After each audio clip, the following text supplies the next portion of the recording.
Since 1922, Unitarians and later Unitarian Universalists have invited an influential and distinguished guest to address the faith each year, starting with annual meetings of the American Unitarian Association, which grew into our General Assembly. It was just in 1966, 5 years after that changeover happened, that we invited the Reverend Dr. Martin Luther King Jr. as a guest lecturer, where he spoke directly to UUs and invoked the challenges, the opportunities, and the realities of the moment. He began his address. I would like to use as a subject the church remaining awake through a great revolution. I'm sure that each of you has read that arresting little story from the pen of Washington Irving entitled Rip Van Winkle. Show of hands, who is familiar with Rip Van Winkle? It's a pretty standard, pretty old story.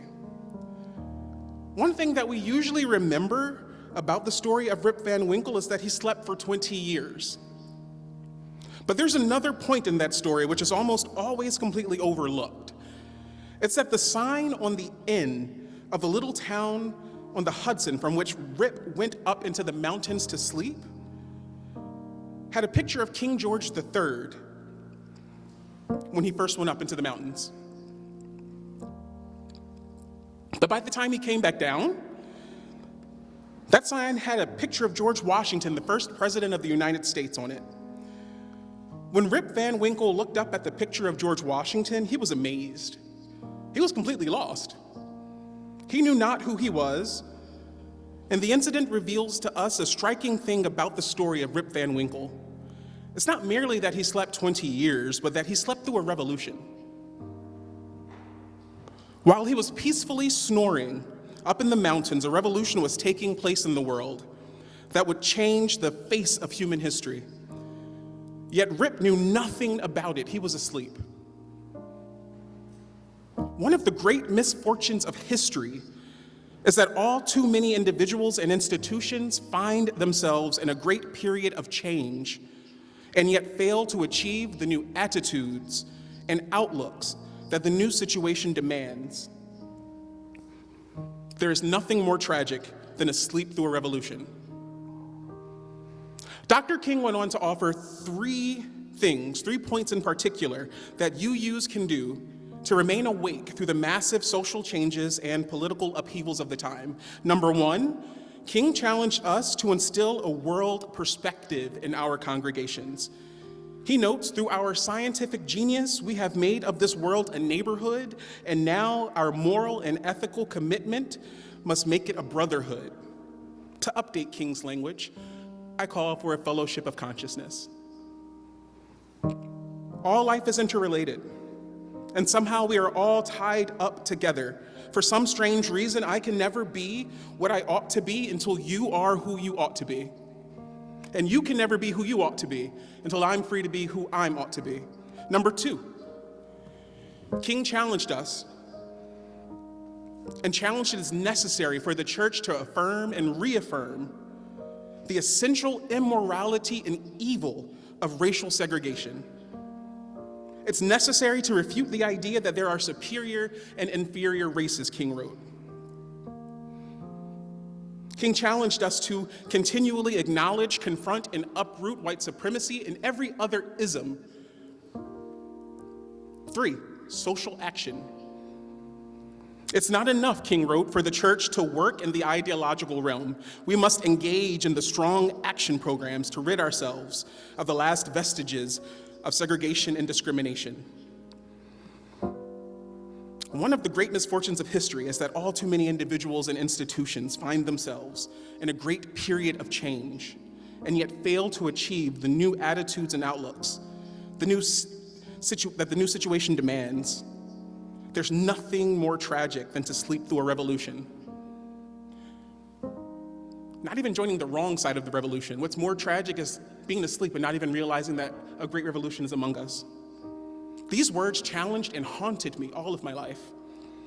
When I was young and in grade school, and first introduced to this speech, I imagined a quiet revolution. I was a kid who also imagined that the Underground Railroad was actually a train underground. I'm very literal. So I imagined a quiet revolution. I imagined it had to be so quiet that Rip Van Winkle could just go up into the mountains and sleep. I dreamt of American soldiers tiptoeing across the battlefields of Gettysburg, right, to meet British soldiers, having competitive shushing competitions to decide who can win and who'll be in defeat. Pillow fights supplanting gun battles. Later, when I was an over-caffeinated undergraduate, I imagined how immaculate that sleep must have been, to sleep for 20 years. To hear war and it becomes the soundtrack of a dream. Imagine the dreams you had to have had to make the American Revolution the soundtrack of it. And even now, I'm thinking how I would give anything for just a peaceful 8 hours, tune out the world sleep. And at 38, at this stage in my life, I can't help but remark on how terrifying sleeping for 20 years sounds.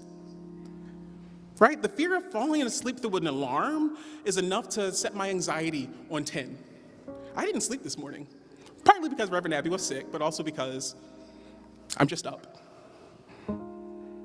But imagine sleeping through an alarm, sleeping through a smoke detector, sleeping through an emergency text, sleeping through a revolution.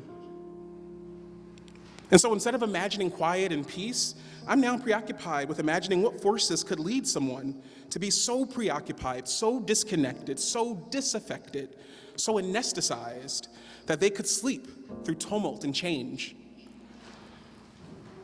As a survivor of way too many traumas to name, I know that disassociation, derealization, and disconnection are normal and rational human responses to trauma and being overwhelmed.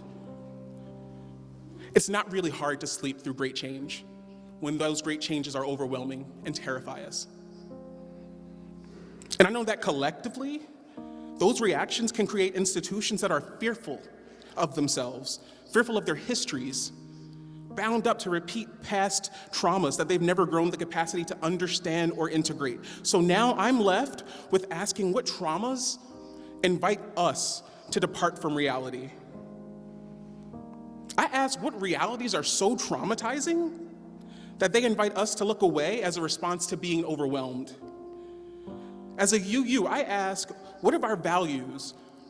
What are the values that constantly ask us to tune back in, to be in the present, and to be radical witnesses of the happenings of the day? To work against the desires to be disconnected and sedated. I think the crisis of modern life is trauma enough. I'm 38. I'm a millennial, an old millennial. How many once-in-a-lifetime changes have we seen in our lives? 9/11, Great Recession, Greater Recession, housing market meltdowns, student loan debt that seems that's going to outlive us all, a planet that's dying, having to get up and go to work through pandemics, congratulating ourselves on getting over the last hurdle when another hurdle is right there just looking at us in the face. Growing up and growing old in a world that's facing the existential threat of climate change. The American dream giving way to an American reality of inherited debt and perpetual war. State and federal legislatures that seem more interested in trading defense stocks than in stopping war. When faced with the enormity of the challenges ahead, I think it's only human to want to seek comfort, distraction, and rest, to climb up into the Catskills and go to sleep for 20 years. But Dr. King's prophetic message to us is that by clinging to our values, by constantly defining and defending the inherent worth and dignity of every person, we stay awake. That by acknowledging and uprooting the divisions and supremacisms that would divide us, we can face the challenge of the world together. That by pivoting to action, by matching our values with real-world acts that make real our commitments to love and justice, we can fashion a compass to traverse whatever futures lie waiting for us. Together we are stronger, more complete, more resilient. That which affects one affects us all. And that I cannot be who I am unless you're free to be who you are. that my life, my future, my destiny is intimately tied up into your freedom. And your freedom is intimately tied up into my life, my destiny, my future. By giving you permission to be your wild, rambunctious self, I can be wild and rambunctious. As we encounter a changing congregation, a changing city, a changing country and world, as we encounter war and more war, I pray that we can cling to our values, that as the tides of division and disconnection lull us into a false slumber, I hope that our love will keep us in a tight, tight tension and make it impossible for us to quietly retreat into the status quo. I pray that our faith, our belief in manifesting that faith through real-world acts of love and justice can be a beacon for all the preoccupied, all the disconnected, all the disaffected, and all the anesthetized masses looking for a place to call home.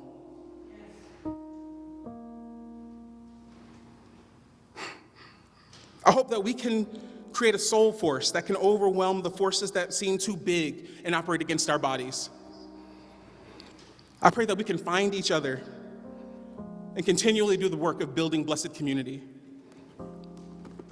Blessed be.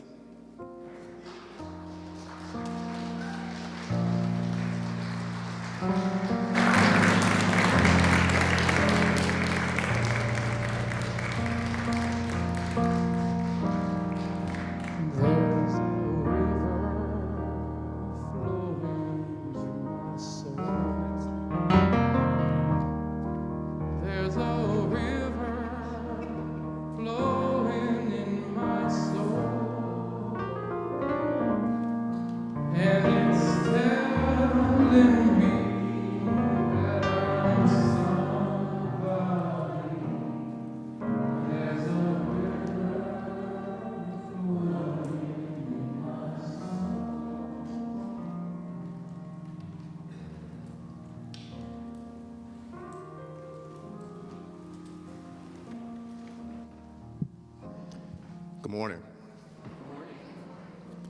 My name is Tony Harrell. My pronouns are he, him, his. I'm a black man standing 5'7", maybe 5'8" on a good day. Bald, wearing goatee, with a black sweater in front of a gray shirt. April 16th, 1963. Dr. King wrote this letter while he was sitting in a jail cell in Birmingham, Alabama, having gone there at the request of local racial justice organizers, and they had been arrested for protesting. These protests were nonviolent, but intentionally confrontational. Marches, sit-ins, and other violations of laws that the demonstrators deemed unjust. A friend smuggled in a newspaper to Dr. King that ran a letter entitled "A Call for Unity," published by 8 white Alabama Christian and Jewish clergy, calling for an end to the demonstrations that Dr. King was helping to lead. In this call for unity, the clergy presented the demonstrations as extremist acts led by outside agitators that, while technically peaceful, served to incite hatred and violence. Though these clergy agreed with the goal of ending segregation, they believed that the black community should go about it through the proper channels, like the courts and peaceful negotiations with politicians, saying the root of demonstrations was unwise and untimely. The following is an excerpt from the letter from a Birmingham jail that Dr. King wrote in response. I must confess that over the last few years, I have been gravely disappointed with the white moderate. I have almost reached a regrettable conclusion that the Negro's great stumbling block in his strive toward freedom is not the white citizens counselor or the Ku Klux Klaner, but the white moderate, who is more devoted to order than justice, who prefers a negative peace which is the absence of tension, to a positive peace, which is the presence of justice, who constantly says, I agree with you in the goal that you seek, but I cannot agree with your methods of direct action, who paternalistically believes he can set the timetable for another man's freedom. Shallow understanding from people of goodwill is more frustrating than absolute misunderstanding from people of ill will. Dr. King continues, saying he has constantly been told to wait when he asked politely for freedom himself and his people. He writes, for years now, I have heard the word wait. It rings in the ear of every Negro with piercing familiarity. This wait has almost always meant never. Perhaps it is easy for those who have never felt the stinging darts of segregation to say, wait. But when you have seen vicious mobs lynch your mothers and fathers at will and drown your sisters and brothers at whim, when you have seen hate-filled policemen curse, kick, and even kill your black brothers and sisters, when you see the vast majority of your 20 million Negro brothers smothering in an airtight cage of poverty in the midst of an affluent society, when you suddenly find your tongue twisted and your speech stammering as you seek to explain to your 6-year-old daughter why she can't go to the public amusement park that has just been advertised on television, and see tears welling up in her eyes when she is told that Funtown is closed to colored children, and see ominous clouds of inferiority beginning to form in her little mental sky, and see her beginning to distort her personality by developing an unconscious bitterness towards white people. I had hoped that the white moderate would see this need. Perhaps I was too optimistic. Perhaps I expected too much. I have been so greatly disappointed with the white church and its leadership. Some have been outright opponents, refusing to understand the freedom movement and misrepresenting its leaders. All too many others have been more cautious than courageous and have remained silent behind the anesthetizing security of stained glass windows. In the midst of blatant injustices inflicted upon the Negro, I have watched white churchmen stand on the sideline and mouth pious irrelevancies and sanctimonious trivialities. So often the contemporary church is a weak and effectual voice with an uncertain sound. So often it is an arch defender of the status quo. Far from being disturbed by the presence of the church, the power structure of the average community is consoled by the church's silent and often even vocal sanction of things as they are.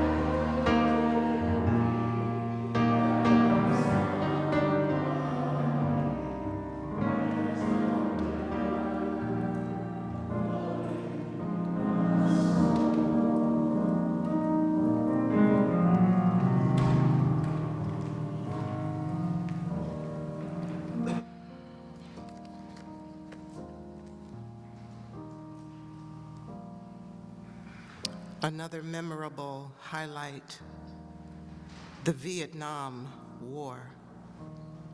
Now, many of you sitting here probably lived through that.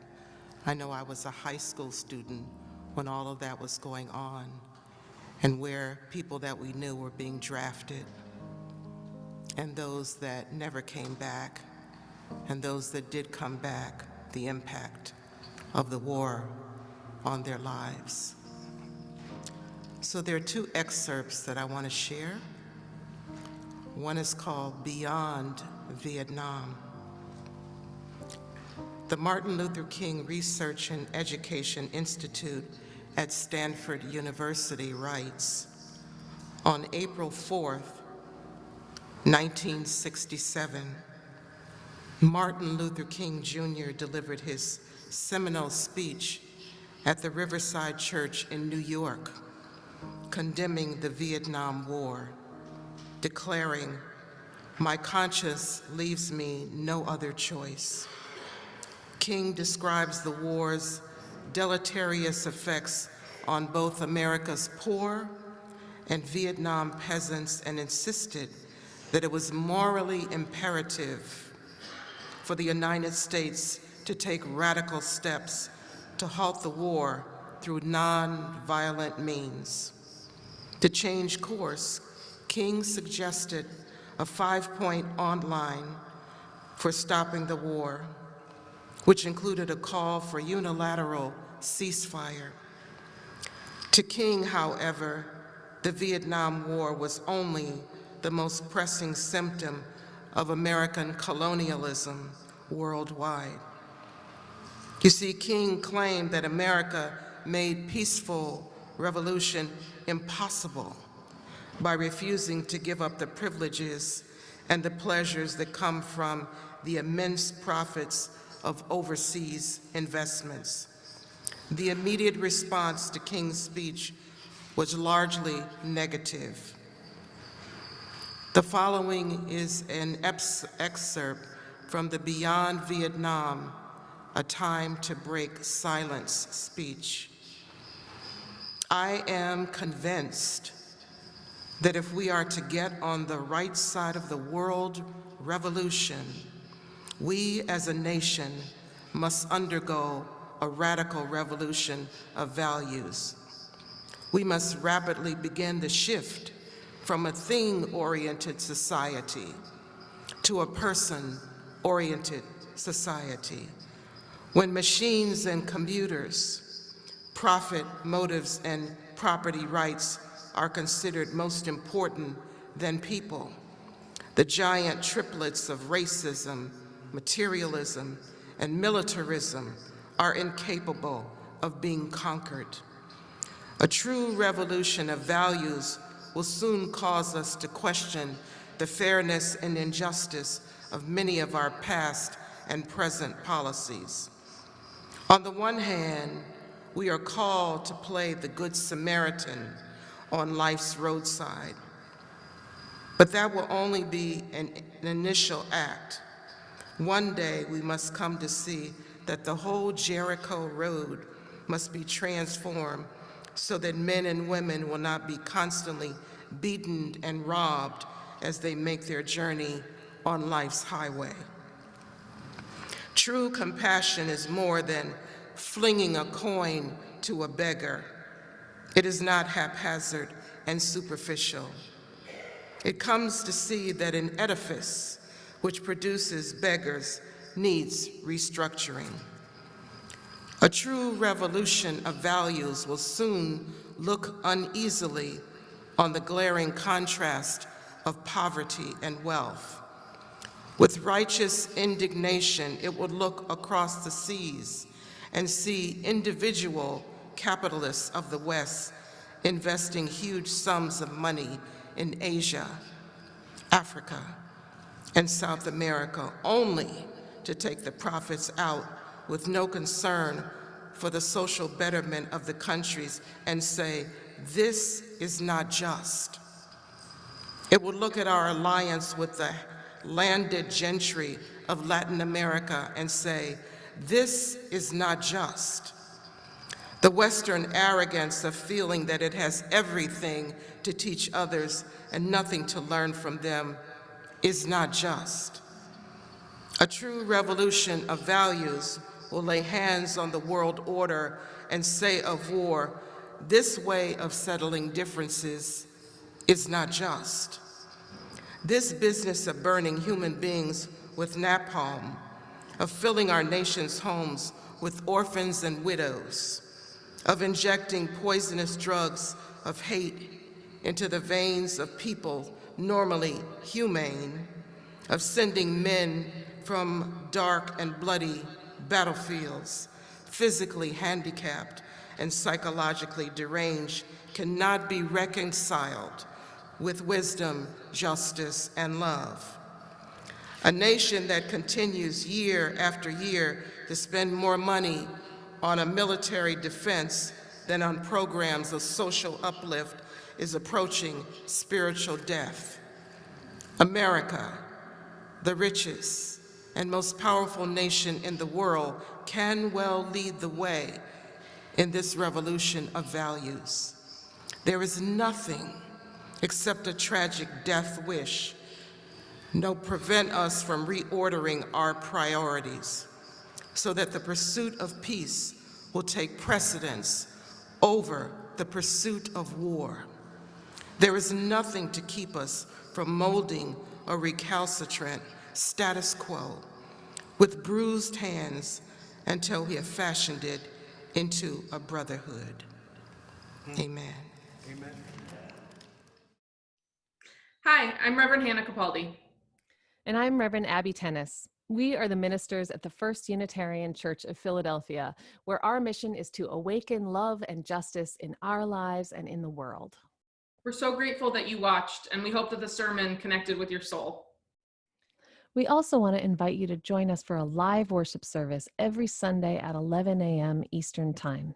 You can always find the link to that service on our website at www.philauu.org. In these services, you'll hear words like you've just heard, and you also get a chance to greet one another, pray together, sing together, and we even hold a virtual coffee hour after services to get a chance to greet some new and old friends. If you want to support the mission of this community and you feel moved to give, you can do so by going to the website that Reverend Abby just mentioned. You can find that link below, or you can text 215-709-5095 and follow the prompts to give. If someone in your life needs to hear these words today, we encourage you to share this video. And again, thank you so much for watching. We hope to see you soon.